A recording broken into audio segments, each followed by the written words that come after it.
Hey y'all, I know it's been a while, but I am back and I have a little friend to introduce to y'all. Her name is Daisy. After I lost my kitty of almost 18 years, me and my mom and dad adopted her when I was 7 years old. She passed away sadly New Year's Day of 2021. And it's taken me a while to get over it. Alright, I'll let you go. It took me a while to get over her passing, but then I decided to open my heart again. And Daisy has entered our lives.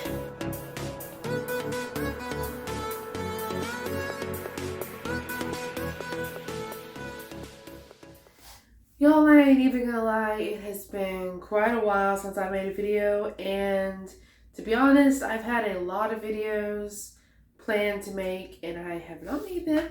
I have not even finished really making a wedding video, recap, vlog.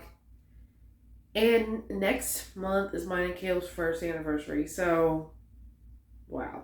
Anyways, I wanted to come on here and talk to y'all a little bit. Kind of a springboard, kind of a start of many more videos to come.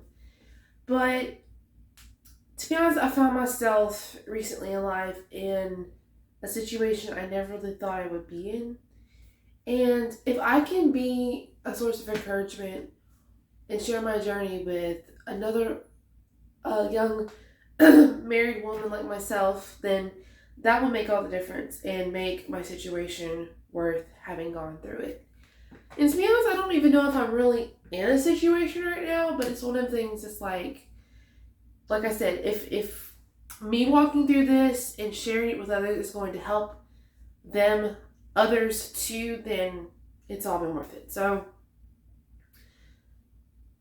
I have always been one of them women who never was, like, I'd always get irritated if I'd see couples like 2 months into their marriage, 3-4 months, and not because of an accident, they just did it. They wanted to start a family that early, and I'm like, y'all, I know children are a gift from heaven, and they're so wonderful, and I agree, but you know what? You just got married.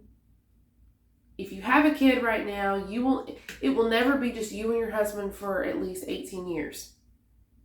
You will have a child in your life, in your home for 18 years, and you will never know the valuable time of just you and your husband as a married couple. So when me and Caleb got married, we both kind of agreed, at a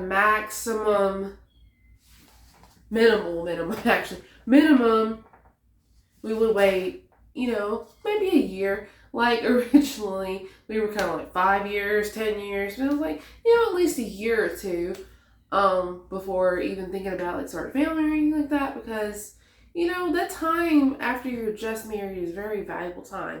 You don't know if you'll ever get that back. I'm not gonna say, like, that sounds really bad. Like the kid is stealing something from you, which they're not.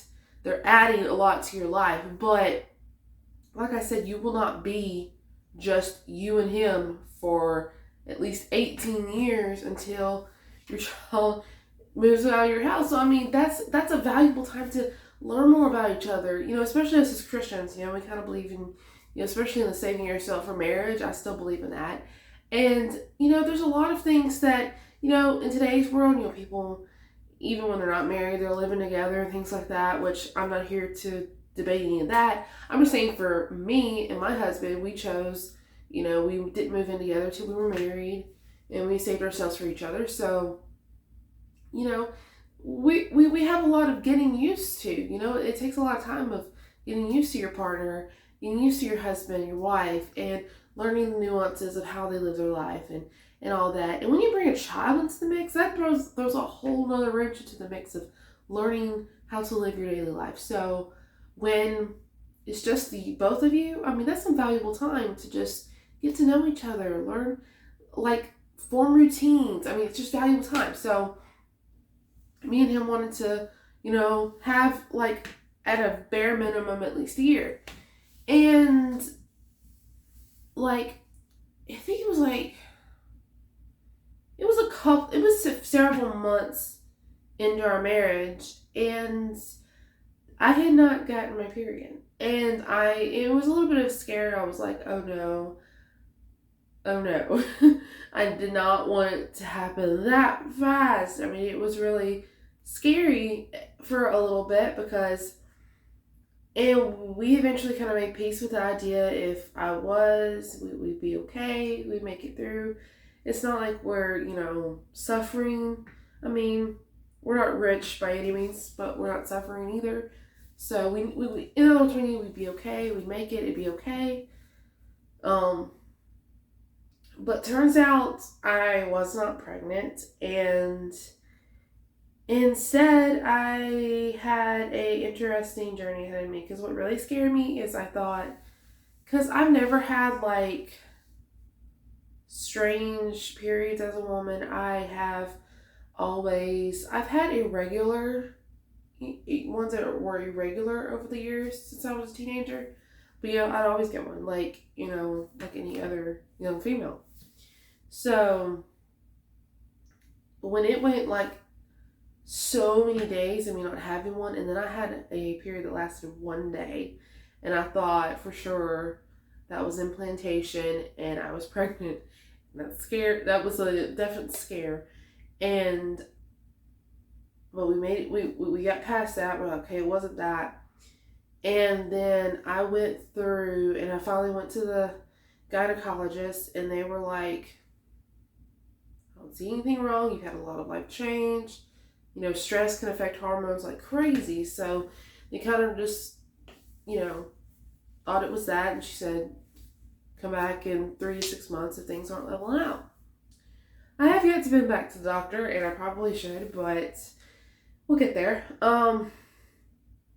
Over the course of the next, because we got married in September, into the new year this year, I had 90-day gaps in between each period.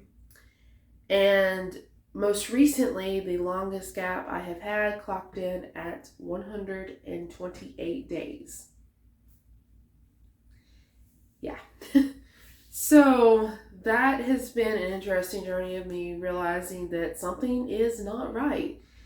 And to be honest with you, like, I grew up in a household that was very serious about taking care of your health. And that was wonderful. And I should have listened to that more. But when I moved out of my parents' house, I got a little dose of rebellion, and I'm not proud of that. And I was like, I want to eat what I want to eat. I'm never, kind of like someone like says you can't have something for so long, then when you finally can have it, you're like going towards it, even if you shouldn't have it and it's not good for you. So like I started drinking sodas more regularly. I started eating more sugar, not taking care of my body. Because I'm like, yay, freedom. That was my rebellious streak, was just eating junk food.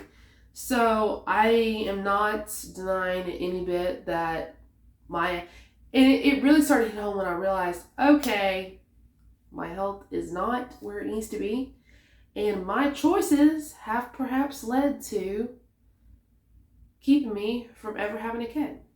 Because it doesn't take a deep scientific study to figure out if you're not having a period, you're not probably ovulating like you should. So you can't get pregnant if that's not happening. So even though I didn't want to get pregnant yet, just the idea of, okay, what I'm doing is preventing me from having a child.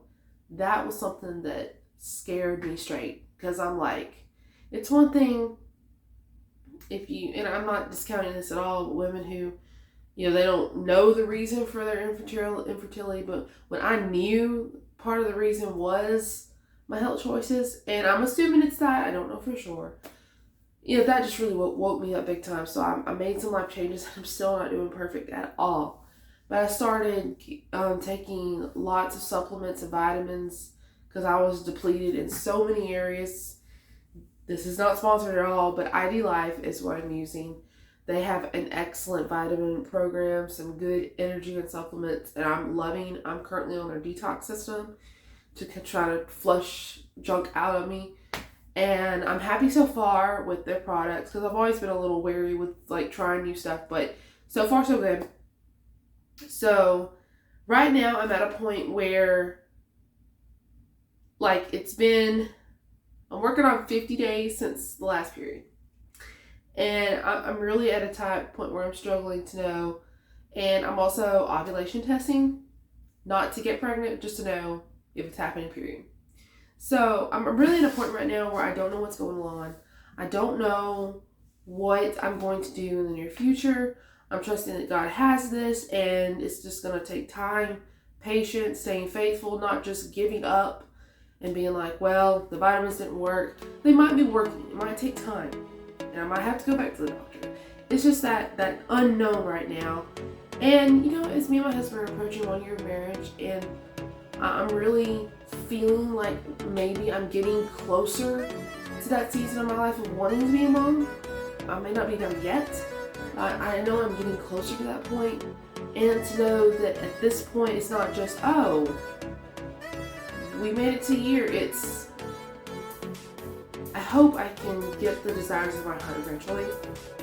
And I've had a lot of people like praying over me, praying into my life, like be on their hearts, be on their minds, and they've been praying for me, and it's been so appreciative, and having the support I have is wonderful. I have wonderful best friends who are walking alongside of me in this journey. So I guess to wrap up this video, I just want to say, if you're dealing with some of the same things I'm dealing with, feel free to follow along on my journey. I'm gonna like start documenting and talking with y'all and taking y'all along this journey with me, hopefully finding answers, and as I find answers, I can find answers for you guys. Again, like I'm saying, like the number one thing right now I'm working on is getting my body healthy. I'm not in a hurry to have a child, but I know it's a desire of my heart, and if I can encourage you guys along the way and help build up your faith, then I would consider this all worth it to walk through, just so once I get my victory, I can help you guys experience victory also. So, like I said, feel free to walk along this journey with me, and I will see you guys on the road.